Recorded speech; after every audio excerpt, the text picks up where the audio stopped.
তারা আল্লাহর রাস্তায় সংগ্রাম করে।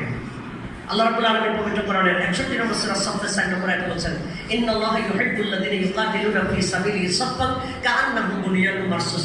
Verily Allah loves those who fight in His cause in wrath as if they were a solid structure. নিশ্চয় আল্লাহ তাআলা তাদেরকে ভালোবাসেন যারা তার দ্বীনের জন্য সংগ্রাম করে সীসা ডালা প্রাচীরের মতো। দেয়ালের মধ্যে আঘাত করলে কুরআন ফেরত আসবে, দেয়াল ভাঙবে না। ইসলামী আন্দোলন যারা করে তাদের সংঘবদ্ধতা এত মজবুত হবে, এই সংঘবদ্ধতাকে যারা ভাঙতে আসবে তারা খান হয়ে যাবে, কিন্তু আল্লাহ দ্বীনের সংগঠন ভাঙবে না। আলহামদুলিল্লাহ, আলহামদুলিল্লাহ। যে পরিমাণ নির্যাতন আমাদের কাফেলার উপর দিয়ে এসেছে, এই পরিমাণ নির্যাতনের 100 ভাগের 10 ভাগও যদি নির্যাতন আওয়ামী লীগ বিএনপির উপর আসতো, তাদেরকে বাটি সালাম দিয়ে খুঁজে পাওয়া যায় না। আমাদের এই টিকে থাকাটা এটা আমাদের কৃতিত্ব নয়, আমাদের এই টিকে থাকাটা হলো